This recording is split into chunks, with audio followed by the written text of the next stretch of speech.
30, a little over 30%. I had to call that booger bear back out here with the big truck. It's getting there. That's a 250-gallon tank, I guess it is.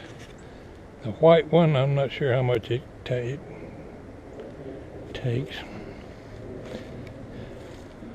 It came out from under an old camp car. Still got a little bit of gas in it, but I don't use it a whole lot.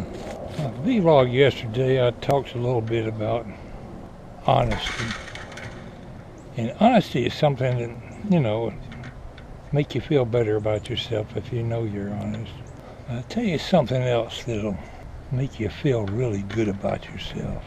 And that's when you save somebody's life. This happened to me several times. Now, it's not quite the same as, say, a mother and father watching out for their kid or their children, teach them not to step out in the street or not to do this. You're essentially saving their life and protecting their life anyway when you teach them stuff like that. But the actual physical act of saving someone's life is really frightening to think about. But when it happens and you succeed in doing that, you can give yourself an honest-to-goodness pat on the back and make you feel good about it. First time it happened to me, well, it might not have been the first time. The times that come to mind, I was about 12. And I was in Ocala, Florida. I'm standing on a high dive at a swimming pool. That swimming pool is packed with people. I mean, they're all occupied, entertaining themselves. But down towards the deep end where I was fixing to jump in that pool, wasn't a whole lot of people. Most people were up towards the shallow end. It was more like a L-shaped pool, Olympic-sized pool. The lifeguards were off talking to some girls or women over there. In fact, I think one of the women that was talking to the lifeguard might have been the mother of the little boy that I saved his life. He walked to the edge of the pool, and something told me to stop and look. I was fixing to dive in the water. And I looked over towards him. Nobody was around him. Nobody was looking. That little boy, he was maybe he was barely big enough to walk. He jumped in that pool. It was a good 12 feet deep there, and went to the bottom. Well, it took me a couple seconds to dawn on me what was happening.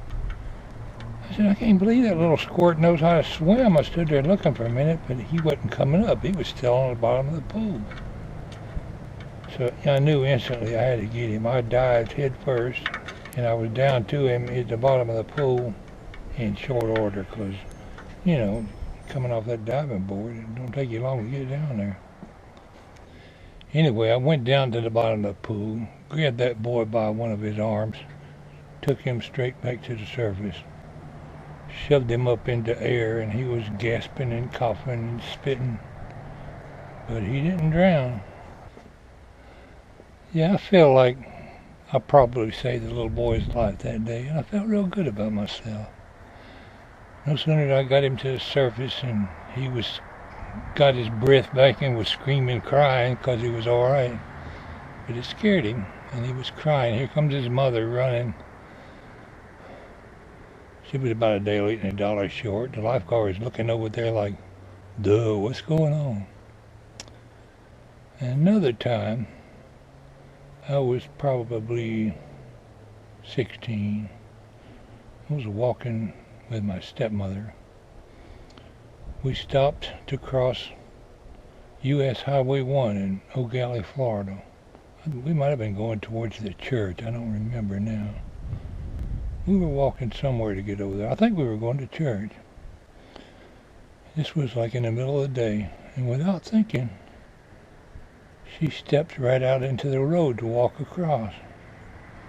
She hadn't noticed this big truck coming, like a huge dump truck.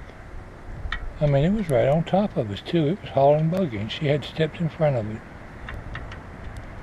And just out of reaction or fright or whatever, I reached and grabbed her by both shoulders, jerked her physically off the ground, back up onto the sidewalk.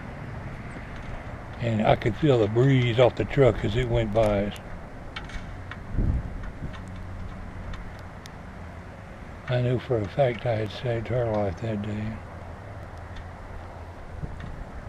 Somebody upstairs looking after you when something like that happens. People don't always have somebody looking out for them, but I think somebody upstairs is looking out for you many a day.